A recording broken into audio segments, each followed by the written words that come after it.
Alive. That thing goes. You're alive right now. Okay, good morning. This is the Senate Health and Welfare Committee, and it is March 11th, Friday. It is crossover day, which is an exciting time for all of us here in the State House. We've been working double time for sure, and our Ledge Council and Joint Fiscal folks triple time. So we have three bills that we're looking at to finalize today, a final markup and vote. And the first bill we have is S-285, a bill relating to healthcare transformation. Jen Carby is here with us, and Jen, I think we have a new draft of the bill. Is it 4.1? That's right, yes, draft 4.1. Okay. So why don't we start with that? We'll just go through the bill and you can identify for us. I know a lot of work obviously happened outside of the room yesterday with Agency Human Services, the Green Mountain Care Board, and others reviewing the draft. And so we've received some comments and there are edits in the bill. Why don't you go through and we can talk about each one when we get to it. Do you want to take a minute before you start? Nope, that's great. Okay, all right. Thank you. We're good. All right, good morning, Jennifer Carby, Office of Legislative Counsel. So yes, we are looking at draft 4.1 of S-285, and I sent this around to you all last night and to a number of stakeholders, the ones who I was remembering had been involved, and encouraged them to forward it to anyone I had left off the list. Just wanting to get people an opportunity to see it before this morning. So what I have highlighted in yellow the changes from the prior draft. So in the first section, the first change is in the title of this section, and I changed it from hospital global payment design to hospital value-based payment design. Can I ask a question? Sure. Can I go before you? Okay. I was just thinking that as we're putting this in as a title, and I think it's a great, Just for the section. it's just for the chapter, right, for changes. Is there a definition of value-based payment in the chapter itself? I don't believe there is necessarily a definition of value-based payments. I think it's a concept more than a defined term. Okay. But this isn't going in statute. This is just a session law provision that is Okay. Appropriating funds to create a process for distributing value-based payments, and then it says including global payments. Okay, so at some point, it doesn't necessarily, it might be helpful to have that definition of what a value-based payment is and how inclusive it is and what it means. Because I think as we, and I'm feeling that frustration as I talk with my peers in the Senate, they're asking questions and then you have to go through this whole explanation if there were. So let's consider working on that, and whether it happens right here. It doesn't have to happen right here, but we could move it along to other committees and make sure that at some point we have a common understanding. Yeah, and I may look to see if CMMI or some others at the federal level have created a definition that would make sense for us to use here. I wouldn't want ours to be unintentionally under or over inclusive. Terrific. Thank you. That'd be great. All right, so I made a note here to potentially add a definition of value-based payments. If there is anyone watching who is familiar with a good federal definition, I encourage you to send that my way. Please, right away. Send it to Aaron. Copy Jen. Thank you. All right. Thank you. It's a good suggestion. That was my question. Good. Oh, perfect. Great minds. The only reason I was making that change is just because we had used that, added that language throughout based on the recommendations from Ina. And even though there isn't a definition, it's expected that this is a broader, this captures more than global budgeting. Right, because of the way the language now on line 17 of that section, this is all about hiring consultants to assist the board in developing a process for establishing and distributing value-based payments, including global payments. So it doesn't necessarily mean exclusively global payments.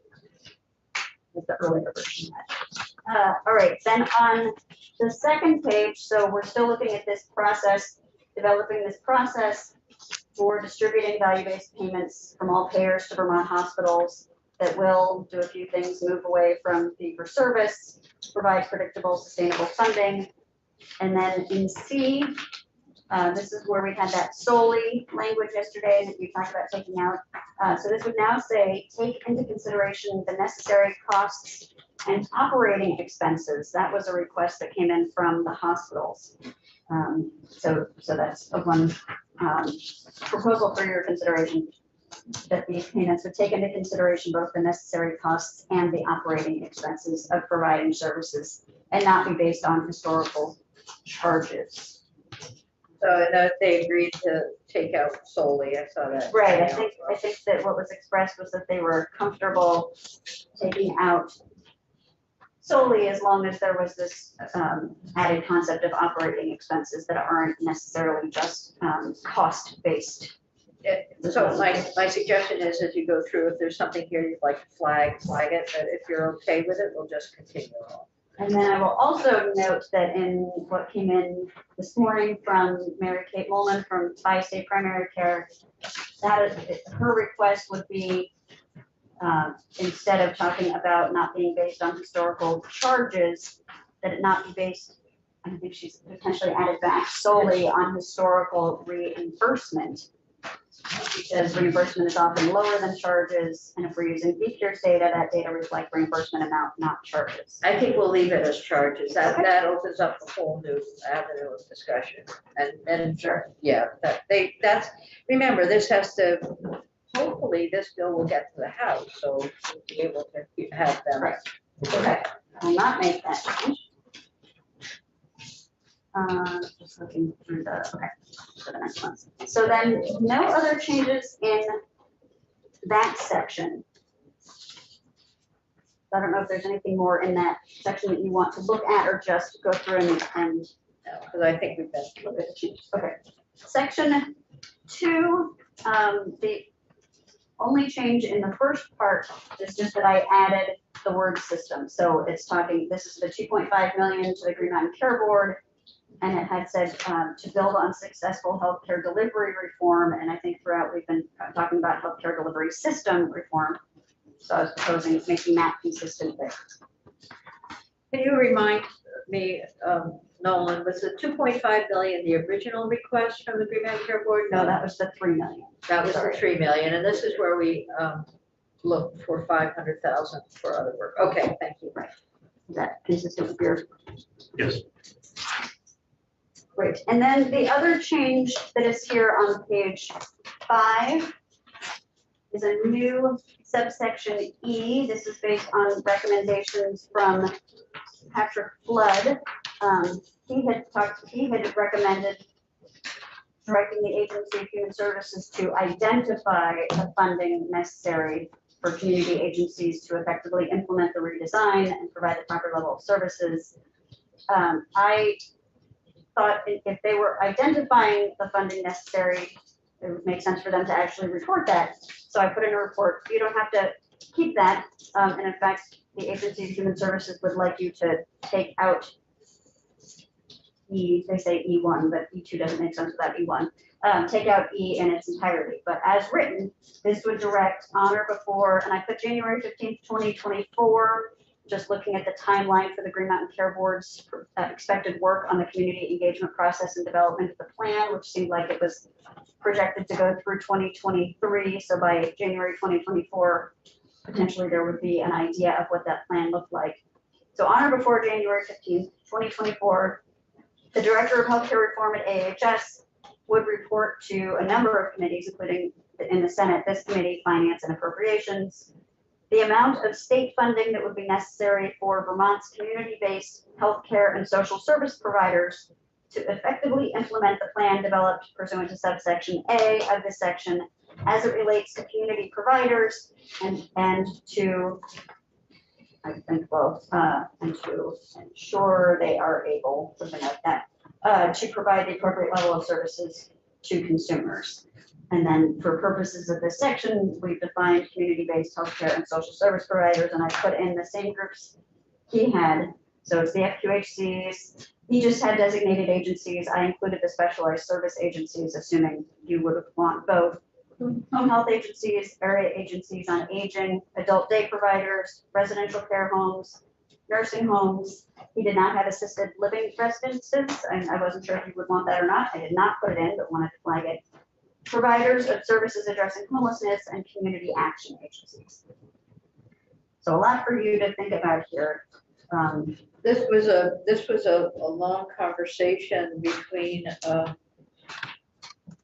and among, with, this really comes from Robin and Ina. This does not come from Robin and Ina. Where is it come? This, right, this comes from Patrick Flood. Oh, that's right. It's one of his Okay, recommendations. I know, okay, And in so then, fact, Ina and through Shayla Livingston have sent you something asking you to please take get out this out. 1E1. They took, yes, they say take out E1. I wouldn't leave E2. There's no purpose for E2 if there's no E1, but I recognize their objection is with E1. Well, the question we have, let's flag this, and then the question I would have is how essential is this work to the design and transformation work? Was this something that would be a next step? This is potentially a next step. Yeah. I mean, it's looking at what it would, you know, I think we had talked about this a bit yesterday, but as I understand the proposal, it's really looking at what the plan is calling for, and if the plan is looking to shift services to the communities, what is the capacity of the community providers to deliver those services? Yeah, so I'm, you know, if we layer this in, then the design, everything has to happen all at once, and we would like to see the first step. So I'm not unhappy about removing that at this point. I think it is a next step, but I'll listen to other members of the committee. I think it's very important. Question about it. So, Or putting a date out that is. Right, you cannot, I picked sort of what seemed like the earliest reasonable or rational, not even necessarily reasonable, but the, you know, the earliest possible date, given the timeline for that process to work. You could put it out, you know, a year or two. If it were Later. 2026, I wonder what, would it still be timely? But I think it absolutely is necessary if the date were changed. No one does that. For the record, Noel Langwell, one thing to think about too is you're asking for a report from 2 years from now. In 2 years from now, who knows what you'll be thinking about, what information you will already have. I know. And while this information is important, it may not be important to you 2 years from now because you might be already past this. So just think about you either want it sooner or you put a flag in it for next year. You know, I'm sort of feeling that way, and if we might be able to refer to this kind of assessment later on. Yeah, and you may also want to make sure it continues to be on the agency's radar, which I expect it is already, but just this particular concern about not just planning for things to shift to the community, but what is the capacity of the community to provide those services. Okay, let's do that. I mean, let's take it out here, but then I see Mike Fisher, but you can remind us where you think you want to insert it. We'll also. All right, so for now, It's not a bad idea, it's just, it doesn't feel timely for everything else that's in the bill. And there are a lot of people who are ahead of this, so a lot of people are ready to do all this, but, yeah. okay, so then we get to section 3. Section 3 is the result of the work between Ina and Robin after this committee Right. adjourned yesterday. And this is, so it's now called the development of proposal for subsequent all payer model agreement, and it includes an appropriation. This would direct the Director of Healthcare Reform and AHS in collaboration with the Green Mountain Care Board. And I think in earlier versions, there's been consultation happening, and you talked with them yesterday about kind of who's driving things. So in this case, the Director of Healthcare Reform is named first, but it's a collaboration with the Green Mountain Care Board. And they're directed to design and develop a proposal for a subsequent agreement with CMMI to secure Medicare's continued participation in multi-payer alternative payment models in Vermont. The proposal shall be informed by the community and provider inclusive process set forth in section 2 of this act. So that's where I wanted a reference. That's the delivery system transformation work, and designed to reduce inefficiencies, lower costs, improve population health outcomes, and increase access to essential services. And that's language that is used in that section 2. The design and development of the proposal shall include consideration of alternative payment and delivery system approaches for hospital services and community-based providers, such as primary care providers, mental health providers, substance use disorder treatment providers, skilled nursing facilities, home health agencies, and providers of long-term services and supports. It says the alternative payment models to be explored must include, at a minimum, global payments for hospitals, geographically or regionally based global budgets for healthcare services, existing federal value-based payment models, and broader total cost of care and risk-sharing models to address patient migration patterns across systems of care. It also says the alternative payment models must include appropriate mechanisms to convert fee-for-service reimbursements to predictable payments for multiple provider types, including those described in subdivision 2 of this subsection A. So that was the list of the such as primary care, mental health, etc. Include a process to ensure reasonable and adequate rates of payment and a reasonable and predictable schedule for rate updates, and meaningfully impact health equity and address inequities in terms of access, quality, and health outcomes. To support the design and development of a proposed agreement with CMMI for Medicare's participation in multi-care initiatives, which may include engaging consulting and analytic support, the following sums are appropriated from the general fund in FY 2023. And it's $550,000 to the Agency of Human Services and $550,000 to the Green Mountain Care Board. So this is taking the $500,000 that had been allotted for other purposes in the bill, and the $600,000 that was the board had requested for their work on the Medicare, having Medicare state, and it's combining those and then splitting them in half. So that was the idea that Senator Hardy mentioned yesterday, and that looks like what they have agreed to here. And it just, we know that this, you know, is going to approach. But they agreed to it at this point. That they sent the language. Yeah, this is their language. Yeah, they worked hard yesterday on this. I think it was yesterday.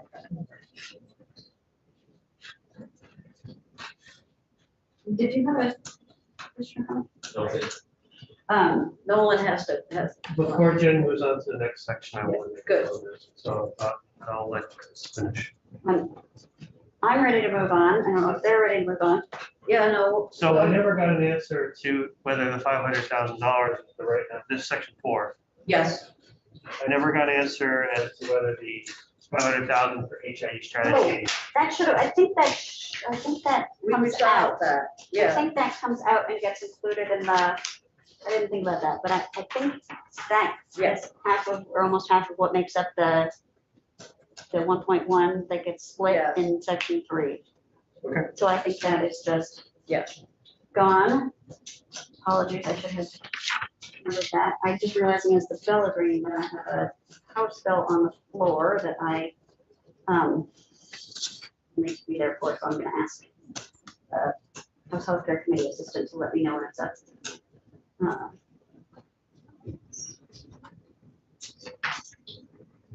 All right.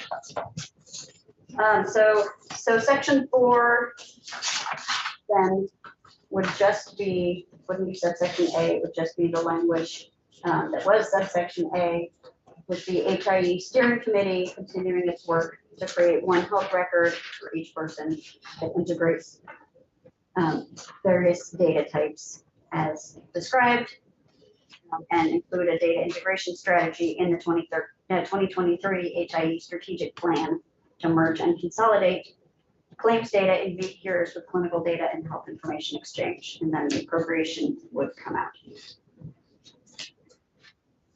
Section 5 is the language that we looked at a bit yesterday around fee cures and taking out the prohibition on information being filed with the board in a manner that discloses the identity of the protected person, the patient. Did not make any changes there. Section 6 and 7 are on the blueprint. And section 6, I did not make any changes. This is reflecting the use of quality improvement facilitators in the blueprint.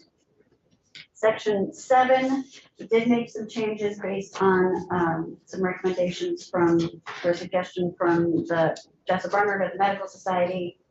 This is where the Director of Healthcare Reform is reporting or recommending by September 1st the amounts by which health insurers and Medicaid should increase the amount of the per person per month payments they make toward the shared costs of operating the Blueprint community health teams and quality improvement facilitators. And then I changed her wording a little bit, but it would say to contribute to the goal of increasing each plan's or payer's spending on primary care over time until primary care, and then we get away from this 12% concept, until primary care reimbursement is sufficient to reflect the costs of providing comprehensive primary care services to Vermonters and to sustain access to primary care services in Vermont. And then the language that was added yesterday says that those increases should be reflected in insurers' 2024 plan rate filings if they cannot be implemented in a rate neutral manner. And then you got a recommendation from Mary Kate Molman at Five State. Again, this morning, suggesting instead to change the language so that it would say, recommend the amounts by which health insurers and Medicaid should increase the amount of the per person per month payments they make toward the shared cost of operating the Blueprint community health teams and quality improvement facilitators to contribute to the goal of increasing, we're still consistent, and increasing each plan's or payer's spending on primary care over time to add additional resources necessary for providing comprehensive primary care services to Vermonters and to sustain access to primary care. So she's, instead of getting quite as specific about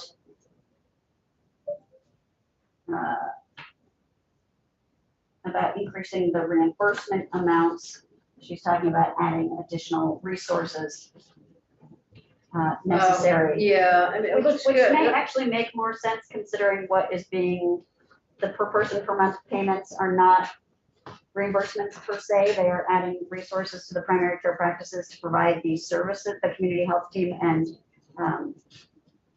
quality improvement facilitators. So they're not really reimbursement in the kind of fee for service sense. They are increasing the resources needed to provide. For me, it may be that the language we have would allow for the resources.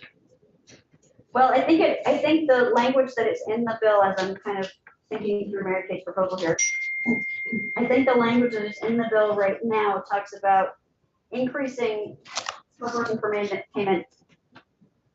per person per month payments, contributing to the goal of increasing spending on primary care over time until primary care reimbursement is sufficient to reflect the costs. But it's not really, it's not going into rates.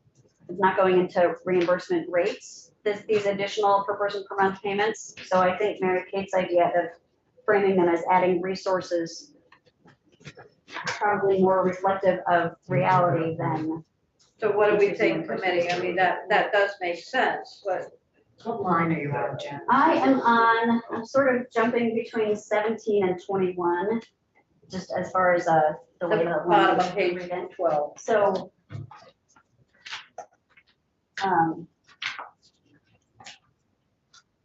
so Mary Kate's language would strike out after over time.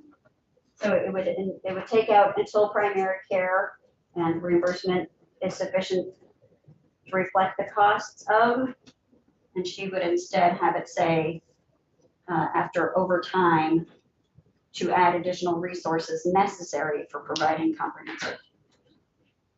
That actually makes a lot of sense. Right, actually, I think it Okay, because it comes up front. It's Yeah. not. yes, Exactly, I think that's a good way of saying it, yes. It's adding upfront money Yes. to be able to provide services be able to- beyond just what they would ordinarily be billing for, okay, the care coordination and quality. got it. Does that make sense to folks? Are you okay with? You okay with that? Making that change? Yeah. Okay, Um, all right, good.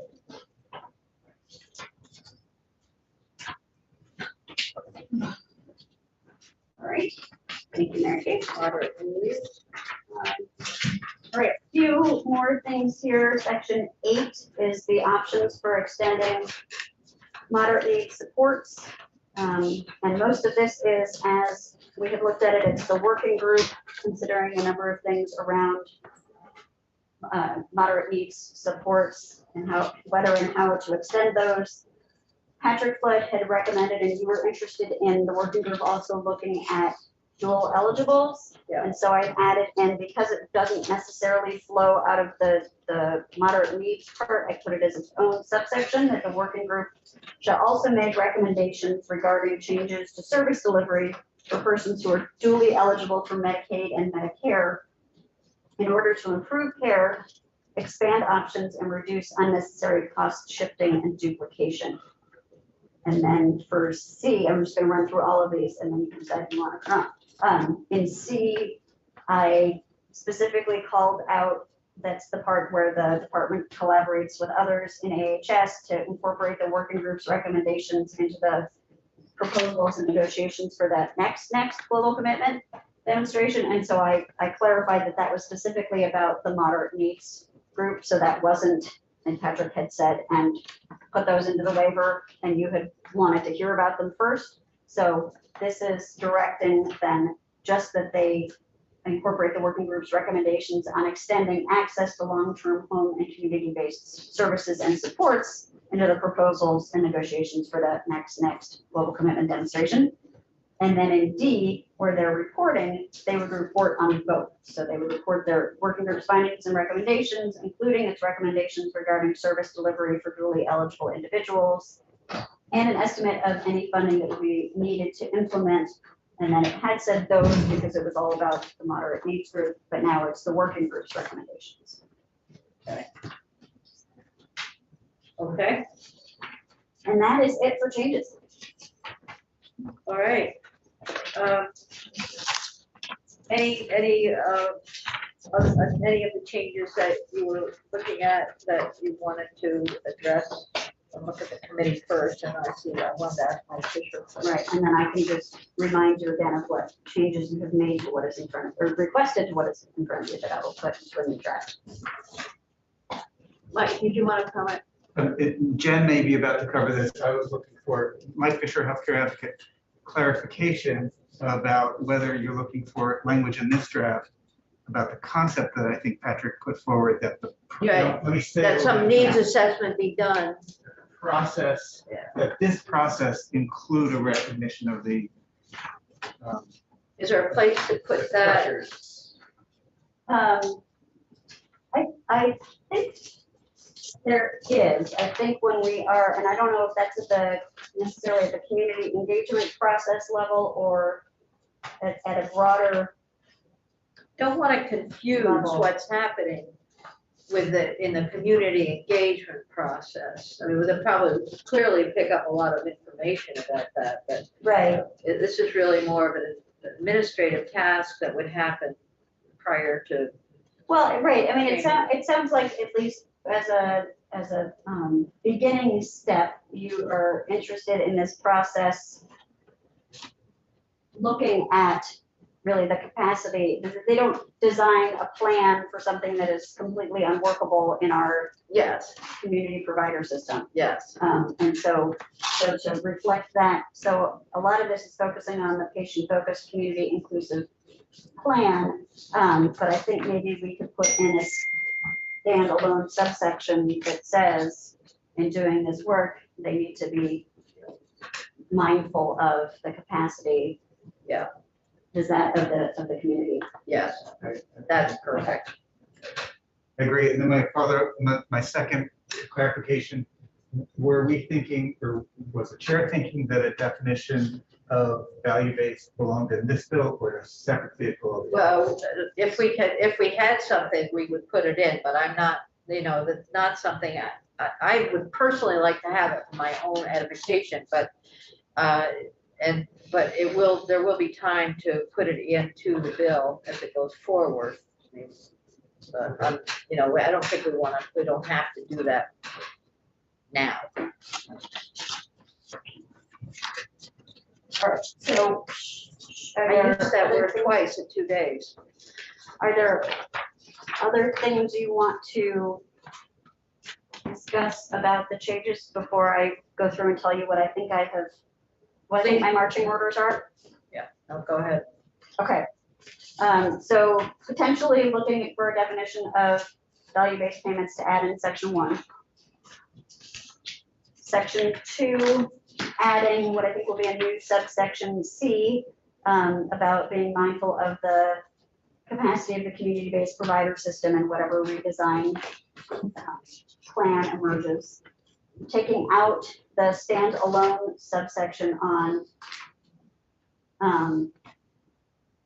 a report back on the funding necessary for the community-based healthcare and social service providers to implement the plan.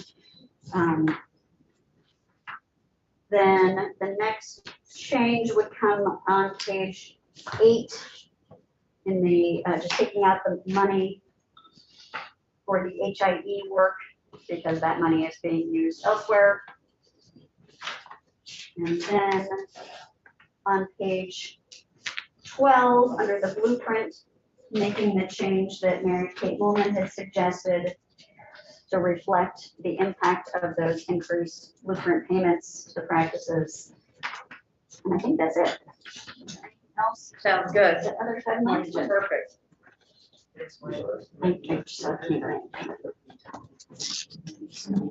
I got that. Apologize. Yep. Hey, you. How are you? And Robin has provided, she got a message that you all were looking for a federal definition of value-based care. I don't think it's value-based care so much value-based payments. So I may have to circle back with her, but Okay. but hopefully we'll be able to find you something. So We're pumpkins at 11 o'clock. yeah, I know you are. So I'm wondering. I see Katie is here. I'm wondering if it Yeah, makes, well, and switch. I'm getting ready. Exactly, I'm getting ready to have a bill. And up you've at- got, so I'm gonna go Nolan, yes. It's what those know that you are at $5 million. On the Pardon bill. me, The bill, you're at $5 million 5 million in this one? so far. I'll just Still go 5 million. Nobody shattered anything. So I'm gonna go to the House floor and listen to my bill and use my laptop to make these changes. And you can let Aaron know if you finished with Katie and are ready for me. Otherwise, I'll come back when the bill is done. Okay, so, yeah. Was that something supposed to do You're supposed to do something with the vote? No, yesterday's clerk, like the roll call. Yeah. Well, aren't I supposed to deliver that somewhere? No, you don't have to, you give it to him. Okay. And he keeps it in the official records. Okay. And so if there's any question about the vote, that's the official document. Just making sure I wasn't supposed to go to the. Yeah, no, the reporter of the bill takes that. You're Just got good. nervous. Didn't want to let you down. You did. Come on up, Katie. What do we have? We have 2 bills. We have S90 and S197, and there are fewer changes in S90, which is the Als Registry.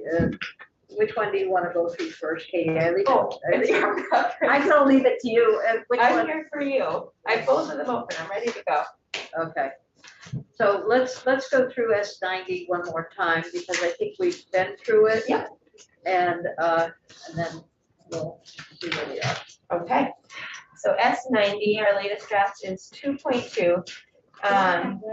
And so this is the ALS registry, and there's really been only one significant change since the last time you've seen the bill.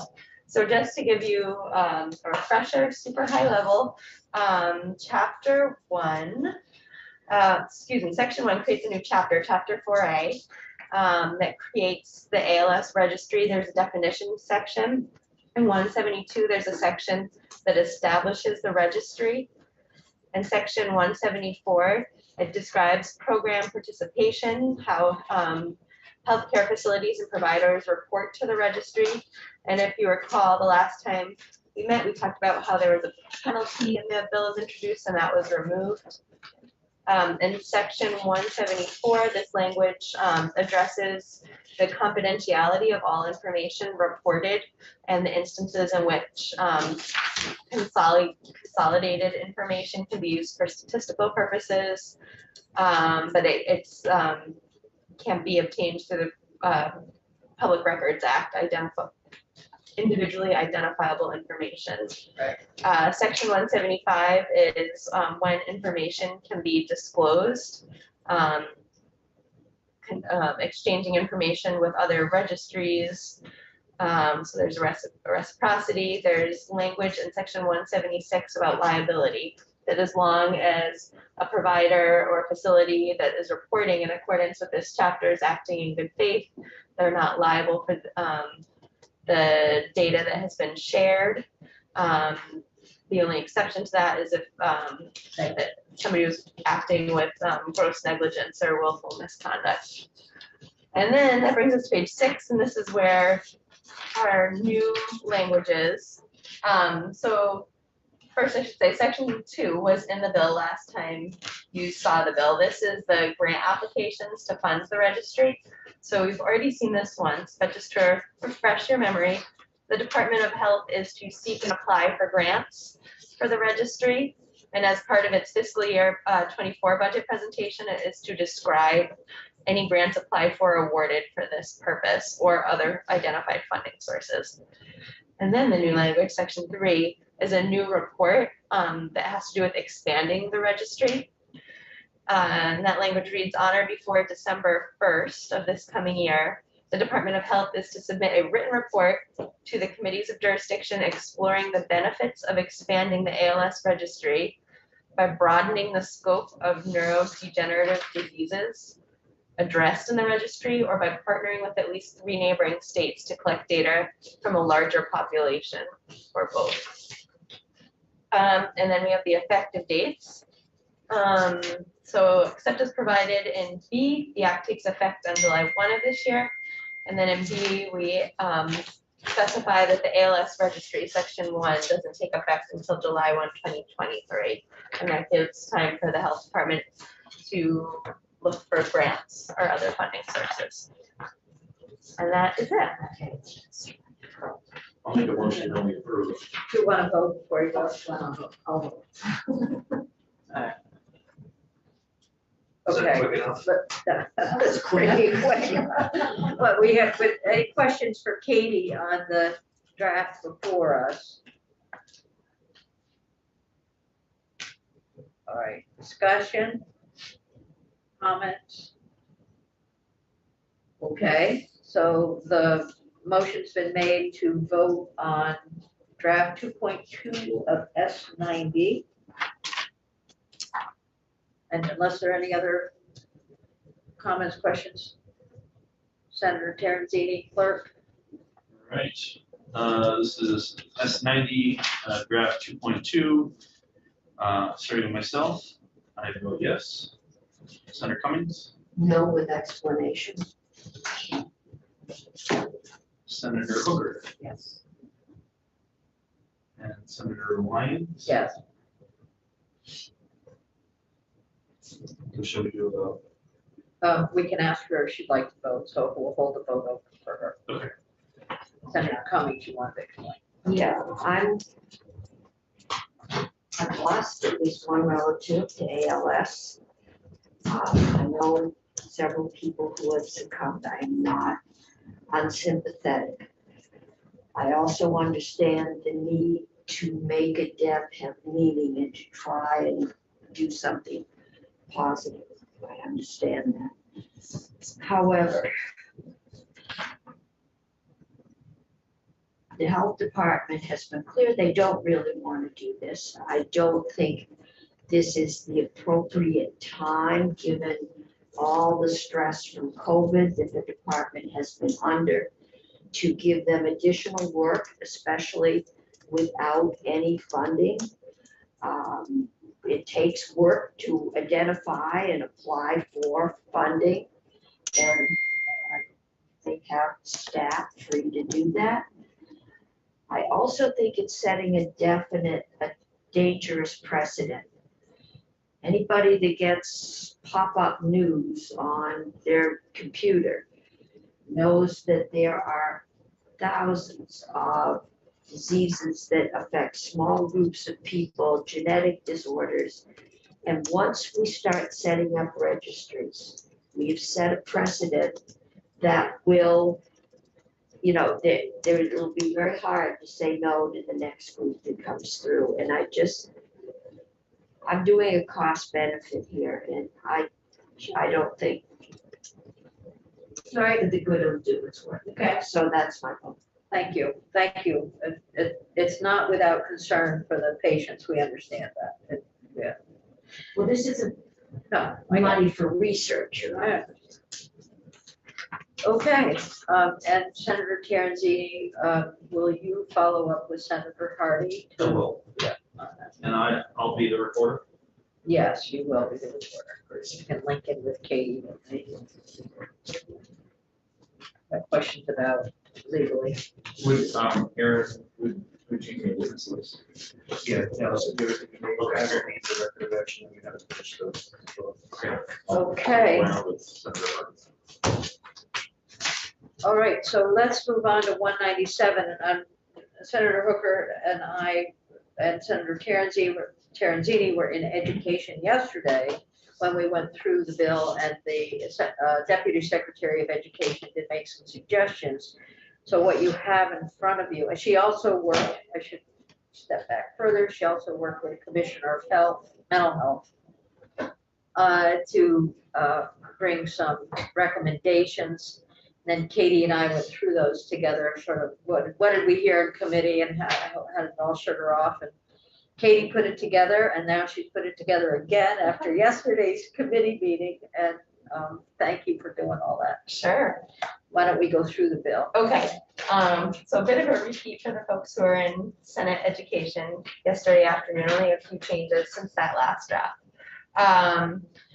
But as you know, the bill has changed quite a bit since the bill is introduced. There is new language in section 1. This committee heard testimony from DMH. I believe that they already have a federal grant, and they're doing some of the work that the crisis response registry or inventory was intended to collect. So the new language is to draw on the work that they are already doing with the grant they've been awarded. So by January 15th of this coming year, DMH, in consultation with AOE, AHS, and the Department of Public Safety, shall submit a mobile crisis needs assessment report required by the department's federally funded mobile crisis state planning grant, including the stakeholder engagement summary and the mobile crisis benefit implementation plan, to the two committees of jurisdiction. And then section 2 is a whole new section since the last time this committee has seen it. And that is looking at grants for, supports and grants for the mental health and well-being of educators and also staff in the schools. And that language is in fiscal year 23, AOE in consultation with DMH is to contract with one or more organizations to provide statewide COVID-19 recovery supports for educators and school staff. The supports shall be provided by mental health clinicians and focused on COVID-19 recovery, including wellness and trauma responsive school practice supports on a statewide, regional, or supervisory union or supervisory district specific level as needed. So that's the new language geared at educators. And then the language that you're probably more familiar with since the last time we've looked at the draft is the grants to expand mental health and well-being services to youth. So, Okay, we're the new language is highlighted in yellow. So subsection A, in fiscal year 23, AOE is to work collaboratively with DMH to establish and administer a 2-year program utilizing a tiered support approach to ensure continuous support to children and youth in a variety of settings, including supervisory union and district-wide, in-school, community technical education centers, and after-school. So you'll see that the types of settings has been expanded. It initially was after school, then in school and after school, and now this latest language is the kind of broadest iteration of this version of the bill yet. So these services will be provided through grants to either expand existing school-based counseling services in underserved districts of the state. And you'll notice that a previous version of this language said expand existing school-based counseling by DAs and SSAs. So that specificity was removed to kind of broaden the language so other entities that are currently providing these services could take advantage of these grants. Or by providing grants to develop either school-based or community-based after-school programs operating in a variety of settings outside the school day and over the summer, including before and after school, in-service days, and school vacation week, to support the mental health and wellness needs of students, families, and staff. In subsection B, there's language about the agency adopting policies, procedures, and guidelines to implement the program. And section 7, we have instructions about different criteria that the agency has to look for when approving applicants. So the agency shall issue grants to in-school counseling programs and after-school programs in geographically diverse regions when the applicant meets all of the eligibility criteria listed in subdivision A of this subsection, and at least one eligibility criterion from subdivision 2. So in subdivision 1, these are the mandatory eligibility criteria. The applicant uses evidence-based strategies to address students' social, emotional, mental health, and wellness needs. And there's new language specifying that the definition of evidence-based has the same meaning as in federal law under the Elementary Secondary Education Act. Subsection B is the same, and there's a new subsection C from when Senate Education looked at this language yesterday afternoon. And that is that the applicant meets student needs by incorporating multi-tiered systems of supports, trauma-informed and responsive approaches, and the whole child, whole school, whole community model, or the strengthening families curriculums, Youth Thrive program, or both. And then subdivision 2 goes on to meet, to list the additional eligibility criteria. So an applicant would only have to meet one of these criteria. And since these have not changed, I'm gonna skip over them for now. In subsection D, we have language that on or before January 15th of 2025, the agency in collaboration with the department is to submit a support to the committees of jurisdiction summarizing the programs to which grants were awarded and recommending a model for the integration of mental health and in-school and after-school programming that provides consistency and reliability to children and youth, is fiscally sustainable and does not create further workforce capacity challenges for after-school organizations, schools, community technical education centers, the agency, or the department.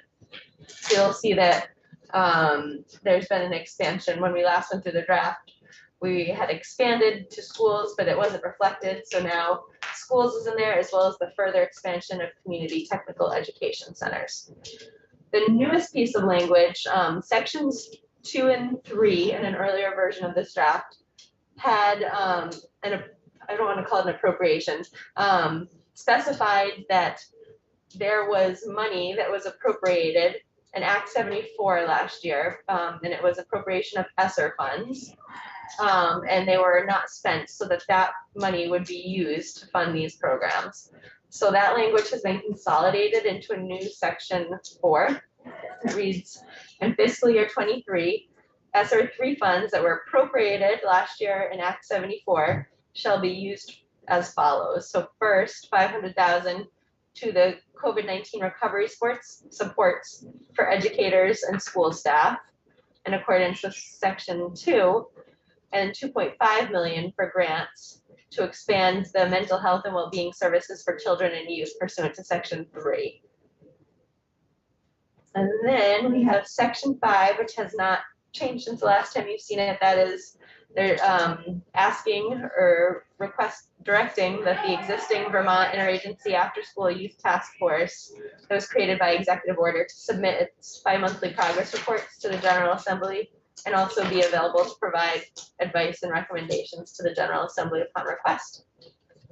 And then the effective date is July 1, 2022.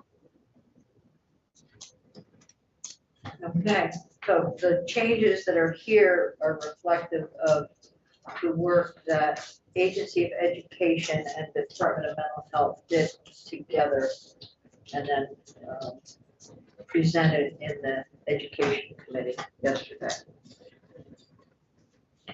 Questions for Katie? Go ahead. On page 3, the paragraph C, do they have to do, there's an and, so they have to do the first part and the whole child, whole school, whole community model, or the strengthening? You're in safe. Yeah. Okay. Incorporating multi-tier supports, trauma-informed, responsive approaches. So yes, to both of those, you have to do both of those, and either the whole school, a whole child, whole school, whole community, or strengthening families who thrive. Would it make sense to put the word either in there? I'm just wondering, when we asked ZTMH yesterday, I asked them about those programs and they were kind of iffy on them. I think is the whole school one something they recommended, or? This is from the Agency of Education. Is the Agency of Education? Well, that was actually a question I had as well. So to clarify, sure, that it's either of those two, but then some clarification of the models that are being suggested. I mean, there is an or between the two of them, so Yeah. they wouldn't have to do both of them, but there's an and between the first part and that, so they would have to do one of those, and I'm just wondering, is that too restrictive? That's what I was. Yeah. But we don't. How can we, I mean, there's no reason why we can't modify that, because I do think it is quite prescriptive. And if you're coming in with a grant application that is going to help kids and is trauma informed, it doesn't fit into one of these models. Where maybe we're excluding some things that we shouldn't. So, yeah, so Maybe it just use such as. we could Since we say, don't have anybody here to answer this question and we have to vote this today, right? yeah, but we can do it, and it will go back to education this afternoon. They'll look at it, and remember, it's also going to appropriations, and then there's a lot of time for fine tuning the language. This is brand new language Right. that came in yesterday. So you could say the applicant meets blah, blah, blah. And multi-tiered systems of support is one thing. Trauma-informed and responsive approaches is another one. And then, so it's got 3 or 4 different things in this one thought. well, I think the first part is fine, because multi-tiered systems Yeah. of support, schools do that. Trauma-informed and responsive Yeah. approaches, we definitely want that. Yes. Right, it's just that we could say and programs such as whole school, whole child, whole school, whole community model, or models such as, or models, but then one's a model and one's a program, so, and Approaches such as. approaches, there we go, Katie, yes. Yeah, that's it. And approaches such as whole child, whole school, then that sort of fudges it a little bit in case there's some Yeah, program that I does all the agree. first things, Yeah. but not. this isn't one of those. I don't know. Can we do that? Let's do that. Is there, I was just scrolling through, I'm sorry, I'm late. That was the place that bothered me the most, because it looks like the grant's being written up front with all of these requirements. It just doesn't seem. Does it take, did you take out the first come, first serve? That's what I'm not seeing. Yeah, that's Where was it? I think it was in the lead-in language. Oh, that was for gone a long time C. ago. It was, okay, Oh, yeah, a long time ago. okay.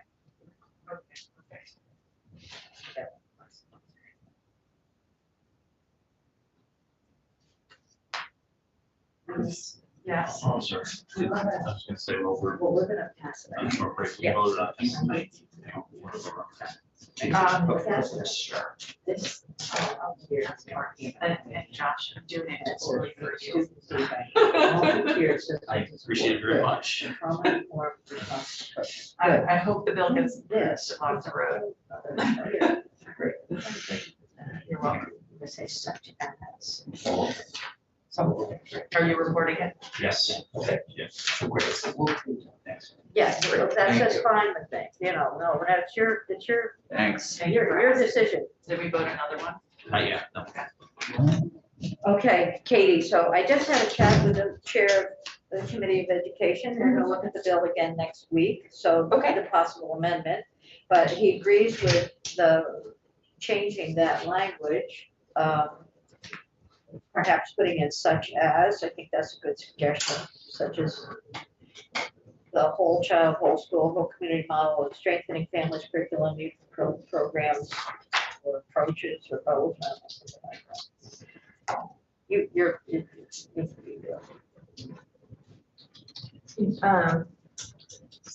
So I'm gonna get rid of, maybe I'll just read it back to you. Because there's this language or both at the end.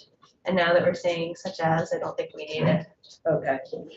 So the new sentence reads, the applicant meets student needs. Let me start over. The applicant meets student needs by incorporating multi-tiered systems of supports, trauma-informed and responsive approaches, and approaches such as the whole child, whole school, whole community model, or the strengthening families, curriculums, youth thrive program. Sounds good. Yeah. Right, Thank you, Katie. yes, yeah. We try to get rid of the specificity and make it easier. All of a sudden. Oh. Okay. Anything else? Anybody else have any comments? The money is gonna change probably, I don't know. And this will be a conversation in Senate Ed as well as folks. So that's the one change we made. Do we need to see a new copy, a new draft before we vote, or are you happy voting at this point? Should I go Good. to Cheryl? That I accept the motion, did I hear?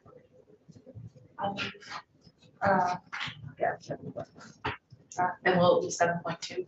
Yes. Yeah, oh, good. That's 197.7. Draft 7.2. Do you want me to get Cheryl? So she can go through? I will hold the vote for it, but yeah, Josh will better vote. Good. Yeah, we're good. I just want to say one thing.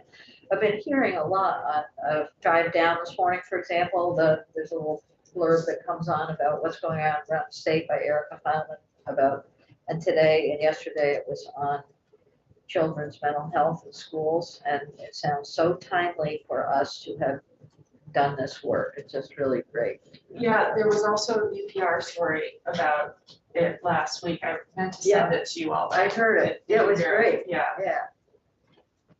So we're on top of it. Okay. All right. Myself, yes. Senator Cummings, Yes. Senator Harvey, Yes. Senator Lyons. Yes. I'll get Senator Hooker. Nolan, we have a Esther fiscal note for this one. You will, Yeah, okay, yeah. not yet, I know, it's really gonna be education's, Who's going to report? All right. Well, you guys have done today. we are productive. Have a good weekend. Thank you, thanks Nolan. Thank you. Thanks Katie. You're welcome. Do you want to see if Jen is available with a new draft so we can finish our work? Yes. Sure. She's in the pro temp office right now, meeting, so give me that. Yeah. You're on break.